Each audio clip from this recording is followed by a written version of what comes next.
dosen dan teman-teman semua. Saya mahasiswa Universitas Teknokrat Indonesia. Nama saya Solehudi dengan NPM 18312020 jurusan Informatika. Di sini saya akan menjelaskan atau menjawab soal dari pembekalan PKL dengan mata kuliah troubleshooting hardware dan software, yang mana di dalam saya menjawab atau menjelaskan ada kesalahan atau kekeliruan, mohon dimaafkan. Oke, langsung saja kita ke pembahasan soalnya. Oke, langsung saja kita akan menyelesaikan dari soal yang sudah diberikan. Kita bisa lihat dulu soalnya. Kita buka akun padanya ya. Sudah. Dan kita pilih lanjut. Masuk.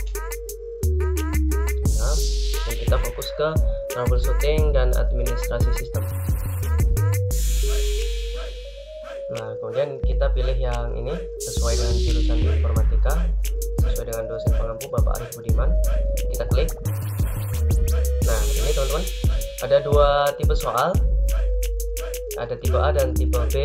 Karena saya NPM genap, saya pilih yang A. Kita buka dan download. Ini kita simpan bebas ya, kita di desktop aja. Save. Untuk tempat penyimpanannya 3 jam lagi. Kita buka file, kita lihat soalnya seperti apa. Kita pilih enable editing. Nah, ini adalah soal dari ujian pembekalan PKL untuk mata kuliah unit kompetensi troubleshooting PC. Kita baca petunjuknya baik-baik. Ini sebenarnya untuk aturan ketika kita offline ya, di lab. Hubungan PC Anda dengan PC server, buka Microsoft Word udah, nama file, nama NPM, dan tanggal ujian. Ini screen semua pekerjaan dari praktikum nomor 1 dan 4. Oke. Kita langsung ke soal yang pertama, nomor pertama A. Ini adalah soal teori permasalahan komputer, kerjakan di MS Word. Apa fungsi dari tool berikut, yaitu the fragment? Oke, langsung kita jawab di bawah sini ya. The fragment berasal dari kata fragment yang artinya pecahan atau bagian. Nah, sedangkan fragment berarti mengurangi pecahan. Sehingga dapat disimpulkan the fragment adalah suatu proses untuk menyusun kembali pecahan tersebut di unit yang sama dan tempat yang jadi the fragment ini dia itu seperti maintenance untuk penyimpanan kita ya, hard disk kita gitu. Kalau diibaratkan seperti kita menata buku di perpustakaan tuh, habis baca kan pasti berantakan. Nah, kita tata kembali. Tujuannya agar sistem atau komputer kita bekerja lebih cepat lagi. Oke, seperti itu. Untuk prakteknya bisa teman-teman buka Explorer-nya, kemudian pergi ke drive atau partisi, klik bebas dari salah satu drive ini, kemudian kita pilih properties, kemudian pilih tools, kemudian pilih optimize. Nah, sini drive atau partisi yang bisa teman-teman defrag, bisa semua atau cukup satu saja. Pilih analyze, kemudian optimize, maka proses defragment akan berjalan. Oke, seperti itu ya. Ini untuk yang satu. Yang dua itu kita lihat soalnya. Tuliskan langkah-langkah koneksi laptop agar tampil di layar proyektor. Nah, jadi kita menghubungkan antara laptop kita dengan proyektor ya teman-teman. Untuk langkah-langkahnya bisa saya gambarkan seperti ini. ya pastikan port dan kabelnya sama. Jadi ada dua jenis, yaitu VGA dan HDMI. Nah, kita sesuaikan nih biar kita sebenarnya bisa kalau kita beda port dan kabelnya, kita gunakan yang namanya converter. Kita bisa convert VGA menjadi HDMI seperti itu. Lalu lebih mudahnya ya teman-teman pastikan terlebih dahulu kalau ingin membeli portnya ini port HDMI atau dua-duanya, port VGA ada, HDMI ada, itu lebih. Oke, untuk selanjutnya bisa tambahin ini.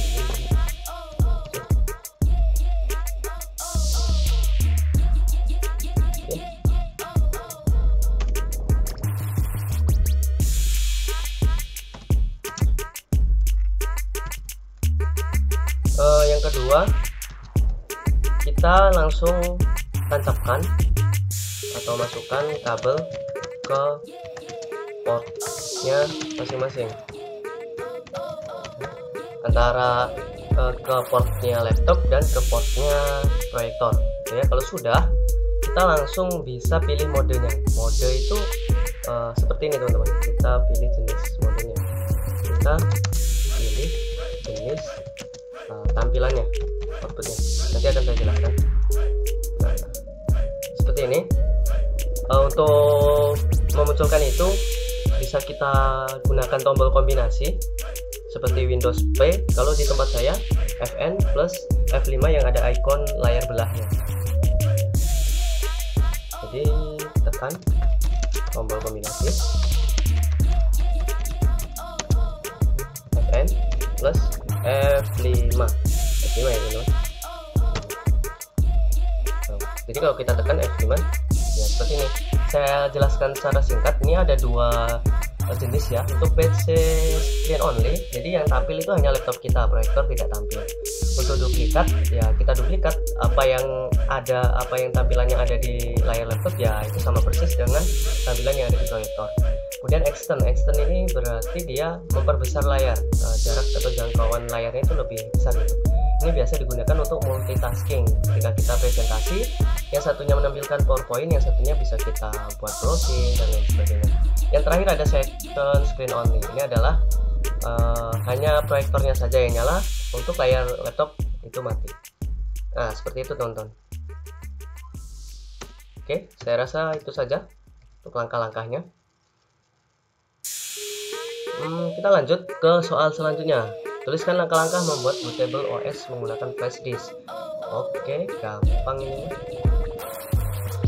Ketiga ya. Jadi kita bahas sekilas.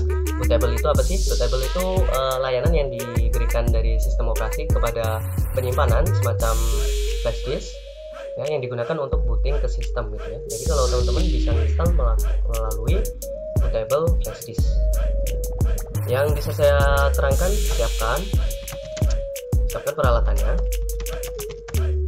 seperti OS-nya, kemudian aplikasi buat bootable-nya. Biasa saya gunakan aplikasi Rufus, dan itu aja OS-nya dan aplikasi Rufus. Bisa teman-teman cari untuk keduanya ini. Oke. Nah, selanjutnya kita buka dulu ya, kita praktekkan. Kita bisa buka aplikasi Rufus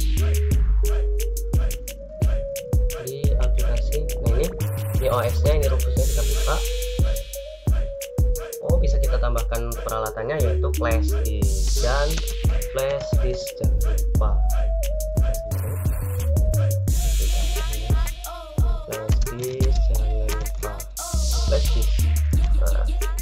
Siapkan, kemudian tancapkan di port USB laptopnya teman-teman. Kemudian kalau di flash disknya itu ada data penting, teman-teman backup dulu ya. Ini sudah ada sebelumnya. Kita Ctrl A, kita pilih delete, yes. pastikan sudah di backup, karena nanti dia akan memformat semua isi yang ada di flash disk gitu. Oke, siapkan peralatannya, backup file penting di flash disk. Kemudian lanjut ke proses bootable-nya. Caranya seperti ini teman-teman. Sudah terbaca untuk device-nya. Ya, ini adalah label dari nama SSD saya. Untuk boot selection, biarkan default seperti ini, disk or ISO, karena kita akan menggunakan ISO file. Kita pilih select untuk memilih dari ISO file Windows 10-nya. Ini klik, pilih open, dia akan masuk.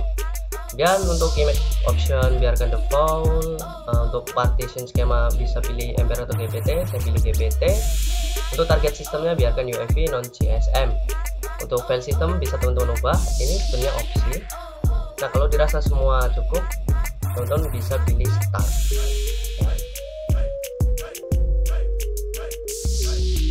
Kita bisa cancel dulu, kita screenshot aja ya. Screenshot. Oke, kita pilih start. Nah, ini proses pemformatannya teman-teman, kita pilih oke. Maka masih pendeletan atau penghapusan partition. Selanjutnya adalah proses dari pembuatan bootable yang ada 5 langkah teman-teman. Ada task 5, ini 2/5, masih 3 lagi. Kita bisa paste di sini, kita bisa kecilkan.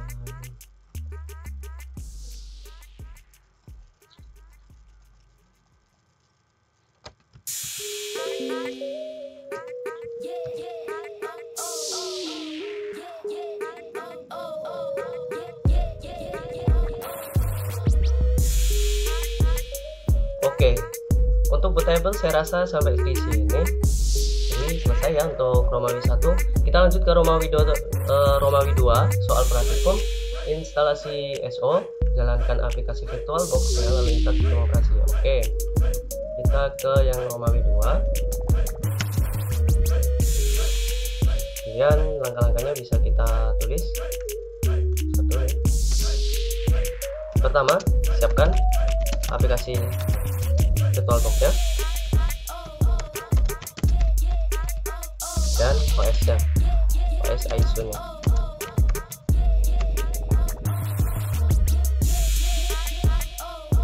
Kemudian kita buka ya aplikasinya. Ini dia VirtualBox-nya. Harus screenshot ya. Bikin nama ini.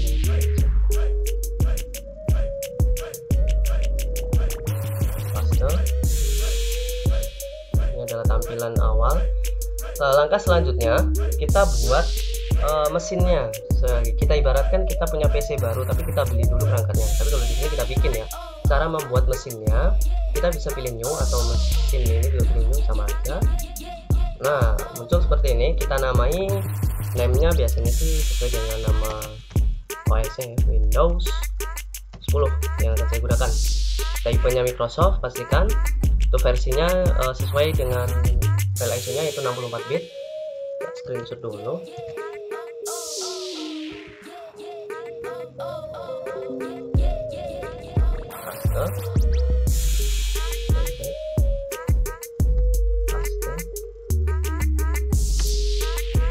Selanjutnya kita bisa pilih next. Ini adalah pembuatan dari memori. Defaultnya yaitu 2048 MB atau 2 GB gitulah ya. Bisa langsung pilih next atau teman-teman ingin tambahi biar kecepatannya itu bagus ya, cepet gitu ya. Saya sarankan jangan dikurangi tapi ditambah. Saya biar default seperti ini. Kita bisa pilih next. Kita pilih next ya. Kemudian untuk ini pembuatan hard disk kita pilih yang create a virtual hard disk now. Kita akan buat partisi hard disk sendiri gitu ya. Kita bisa pilih langsung create. Screenshot dulu. Create. Agak ngebut saya ini. Sambil nunggu dari proses bootable-nya. Memang memakan banyak waktu ya. Untuk ini hard disk file tipenya kita pilih FDI, VirtualBox Disk Image. Biarkan default saja. Kita bisa pilih next.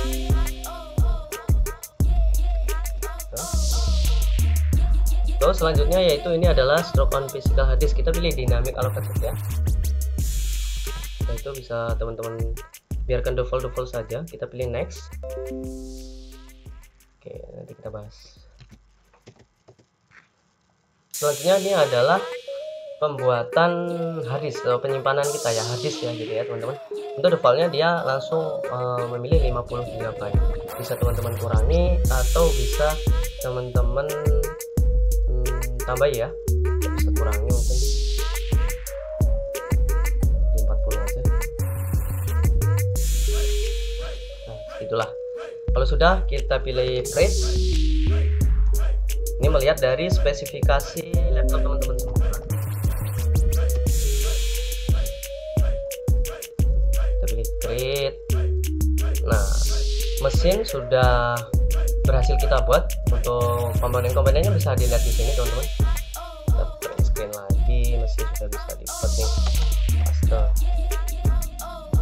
Selanjutnya kita akan melakukan penginstalan. Untuk seperti kita melakukan manual, kita harus masukkan OS yang bisa melalui setting dan storage, dan seperti ini kita pilih yang ini. So, kalau cepatnya sih biasanya saya langsung klik start. Udah posisi ini, klik ya, kita pilih start.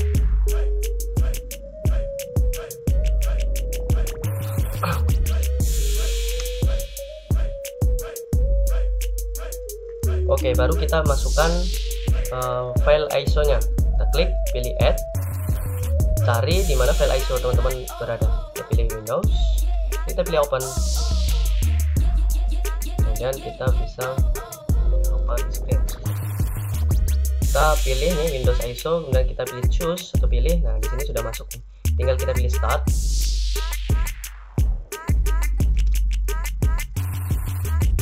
Bisa kita besarkan.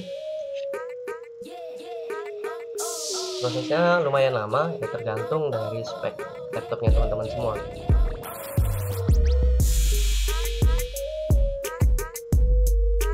Ini nggak bisa di green screen seperti biasa, kita harus menggunakan aplikasi tambahan snipping tool.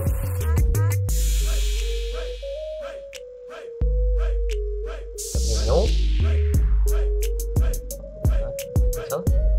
Nah, new. Ini biarkan default seperti ini. Teman-teman langsung bisa pilih next ya. Ini bisa kita paste dulu, terus paste nah, kita bisa pilih next, baru kita pilih install.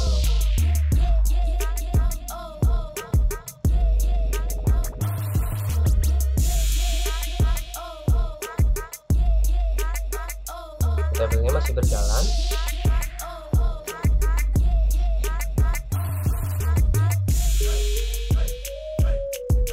Untuk tampilan ini kita bisa pilih I don't have a product key karena kita memang tidak mempunyai produk key-nya.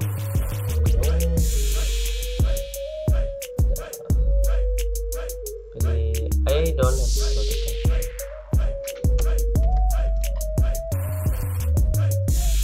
Selanjutnya ini adalah tampilan untuk pemilihan operating system. Ada beberapa jenis, ada mulai dari home end, home single language, dan sampai Pro End juga. Silahkan teman-teman pilih sesuai dengan opsi. Kalau home ini ya untuk sekedar di rumah ya, untuk office. Kalau untuk Pro ini untuk yang di kantor-kantor.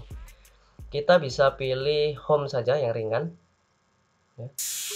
Terus screenshot lagi.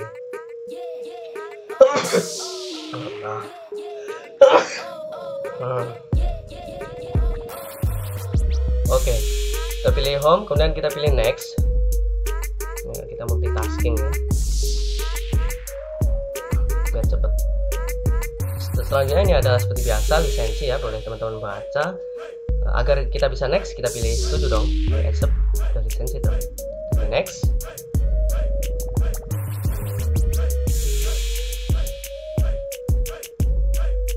Pilih next.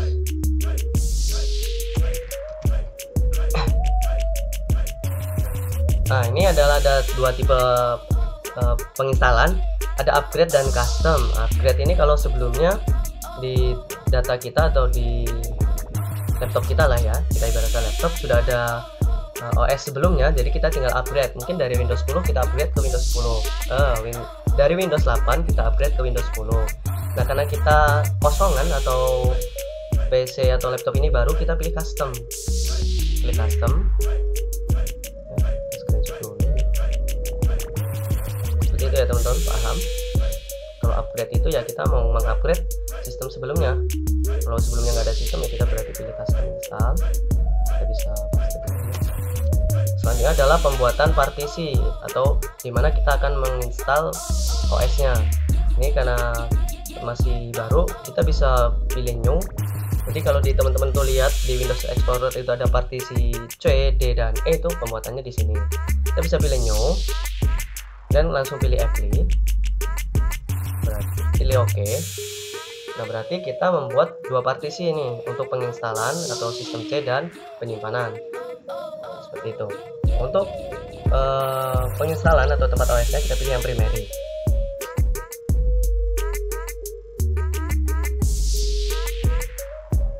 Kita bisa pilih next. Kalau untuk harddisknya yang isinya kosong itu mudah ya. Tapi kalau ada datanya kita memang harus benar-benar hati-hati. Ya, data kita nggak terhapus, tapi kalau nggak ada data ya mudah.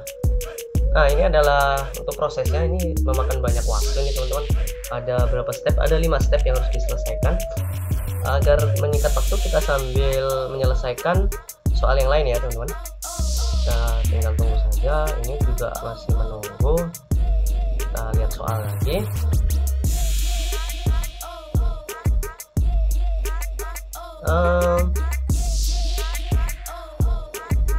Buat user baru, nama npm Anda jadikan sebagai user administrator. Oke.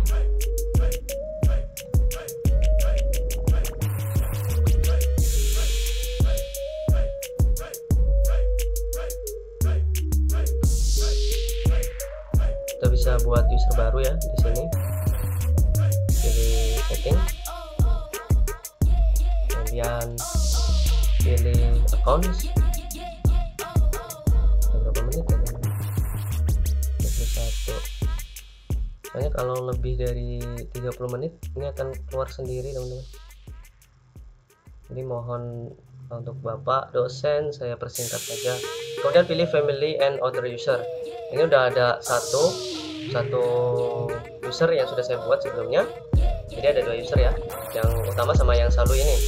Kalau untuk ingin menambahkan ulang, kita pilih add someone else to this PC. Kita klik saja seperti ini.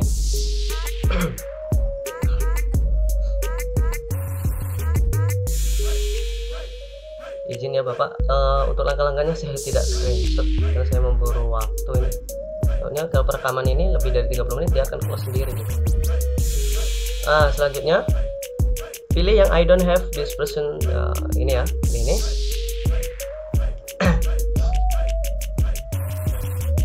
Selanjutnya kita pilih yang add user without Microsoft account. Pilih. Nah, tinggal masukkan nama. Namanya tadi adalah apa? Nama dan npm. Saya ya. Solehudi. npm-nya 18312020. Itu password opsi. Bisa teman-teman buat, bisa juga enggak. Kalau enggak, langsung kita pilih next. Nah, sehingga di sini sudah ada 2 user baru yang sudah kita buat. Yang ini ya, yang baru ini Solehudi 18. Kemudian langkah selanjutnya adalah untuk sebagai user, jadikan dia sebagai user administrator. Gampang. Kita kembali lagi, tinggal kita rubah change account type-nya. Nah, kemudian di account type kita bisa rubah dari standar user, kita bisa pilih administrator, sehingga kita bisa klik OK. Ini kita bisa dari standar aja, standar user. Oke. Nah, sekarang user atas nama Solehudi 18312020 sudah menjadi administrator di laptop ini. Oke. Selanjutnya buatlah folder dengan nama trouble, kemudian beri nama trouble. Oke. Beri security. Jadi gini, ini termasuk ke pengamanan ya. Jadi kita akan buat dulu foldernya. Yang hanya bisa ngakses adalah user yang sudah kita buat tadi teman-teman. Kita bisa buat di F mungkin. Kita bisa pilih new folder. Ini new folder. Namanya adalah nama saya. ID underscore npm tadi. Kita harus sesuai dengan soal ya. Nama dan npm benar. 18 31 2020. Oke. Selanjutnya untuk pembuatan ini sekarang kita sebelumnya saya switch.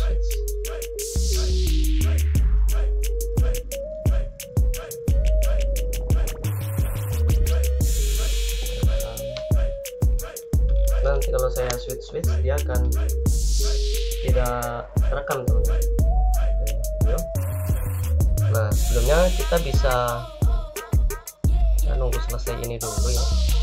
Windowsnya 44%. Untuk pembuatannya itu seperti ini teman-teman.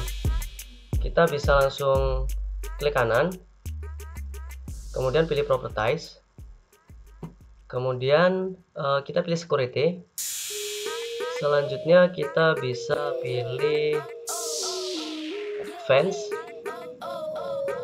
Kemudian kita bisa, karena untuk user yang sudah kita buat tadi belum ada, kita pilih add. Maaf, kita bisa pilih edit ya. Oh ya, edit. Dari sini pilih edit. Kemudian kita akan menambahkan user baru yang sudah kita buat tadi, yaitu namanya ketikkan saja di sini Soleudi 18 31 20 1 20 20. Kita bisa pilih check name. Nah sudah ada nih terdeteksi, kita bisa pilih OK. Nah selanjutnya tinggal kita klik ini, klik seperti ini, kemudian kita bisa kasih batasan. Jadi, caranya tinggal kita pilih all full control DNI-nya, kita batasi seperti ini. Kemudian kita pilih apply, kemudian kita pilih yes, kita bisa pilih OK. Nah secara otomatis ya. Kebalik ya, dimana hanya user tadi yang bisa mengaksesnya. Berarti kita buat user utamanya ya teman-teman. Maaf, kebalik. Kita bisa kembali lagi di properties.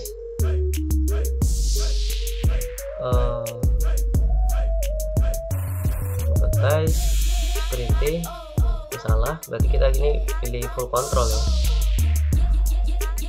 Edit, pilih allow, kita izinkan semuanya. F3. Nah yang nggak kita izinkan adalah dari ini user utamanya ya, di sini nih. Ini tinggal pilih teman-teman edit, kemudian baru yang ini yang kita batasi ya. Kita pilih apply dan OK. Nah kalau kita bisa switch ya, karena saya takutnya ini bermasalah nanti. Kita bisa, nah ini sudah berhasil untuk bootable-nya teman-teman. Kita bisa pilih close, ini sudah ready. Kita bisa close.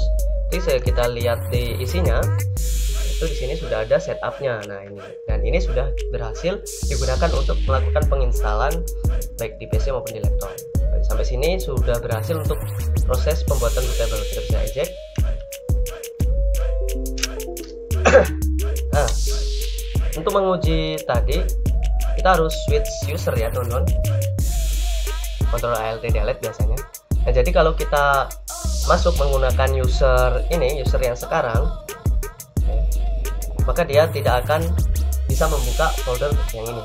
Tapi kalau kita menggunakan atau kita masuk dengan user yang ini yang barusan kita buat, dia akan bisa mengakses. Nah, seperti itu. Kita bisa stop dulu. Izin Bapak, sebenarnya tadi saya sudah tag, tetapi kalau sudah melebihi batas dia tidak tahu kenapa ini langsung close. Jadi saya pause dulu sambil menunggu prosesnya berjalan. Oke, untuk proses penginstalannya sebentar lagi ya, ada installing update. Karena sedang ajan, saya stop dulu Bapak. Maaf, kalau saya stop berarti nanti ininya nggak terekam ya, karena darurat. Kita lanjut. Selanjutnya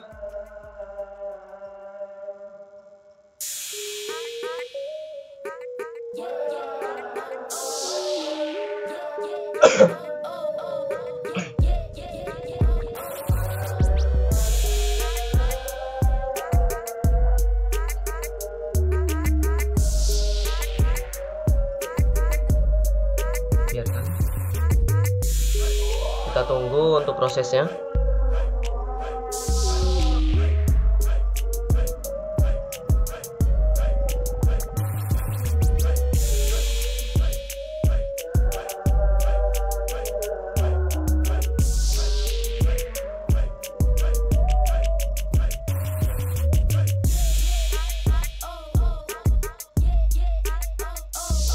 Oke, untuk mempersingkat waktu kita bisa sambil mengerjakan soal yang belum ya teman-teman. Untuk ini langkah 3 sudah berhasil.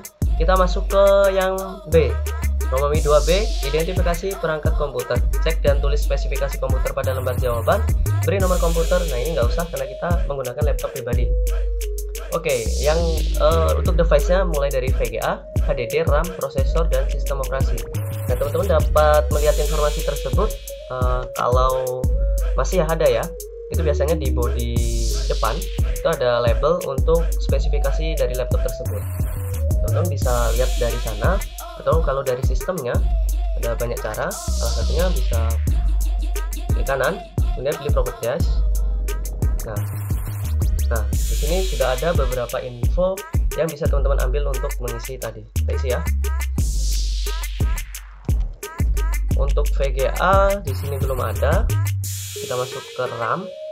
RAM untuk merek dan jenisnya itu DDR4. Ini saya membaca di label ya. DDR4 untuk mereknya, untuk jenis.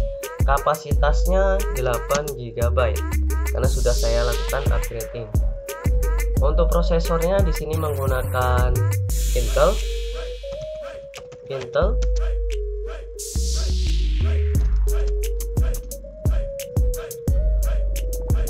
Kemudian untuk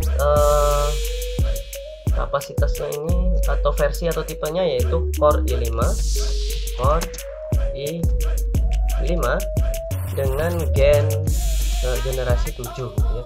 Nah, cara membacanya ya ini Intel Core i5 untuk generasi 7 nya diambil dari angka yang awal ini teman-teman. Untuk sistem operasinya di sini juga udah ada nih, Windows 10 Home.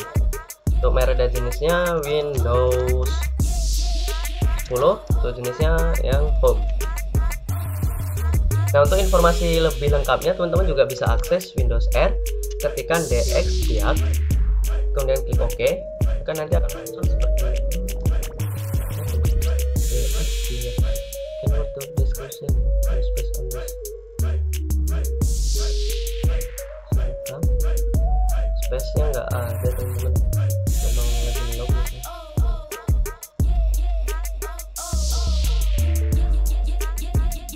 Oke, berarti kita ini bisa kembali dulu ya, karena kita tadi tidak mengosong. Oh, maaf teman-teman. Sini masih proses getting ready. Nah ini kebuka dx-diag-nya. Di sini ada beberapa menu, ada tab, sistem, display, render, sound, dan input.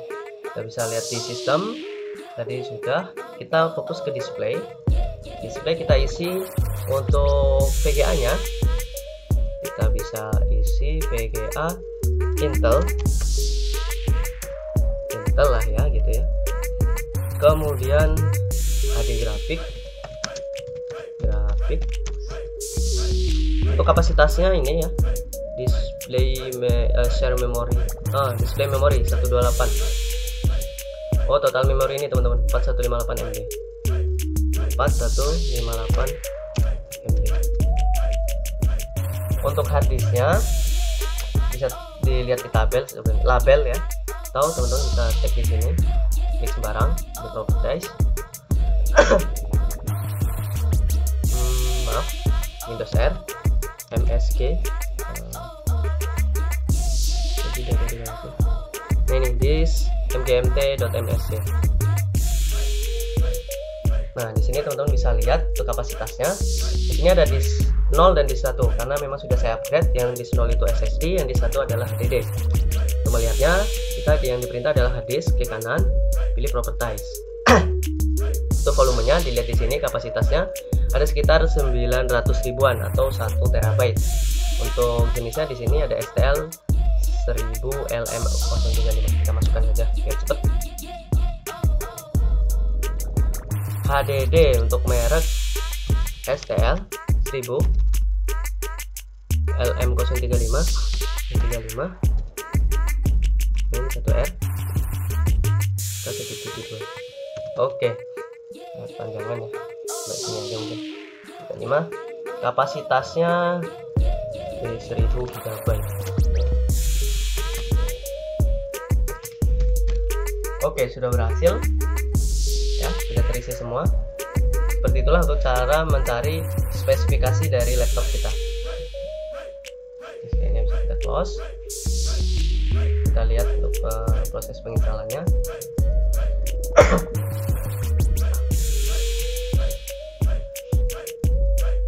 Oke, agar dia tidak melakukan proses penginstalan lagi, maka OS-nya kita bisa copot, pergi ke setting dan pilih display storage. Nah, ini kita bisa pilih klik kanan, remove. Lalu kita login lagi.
untuk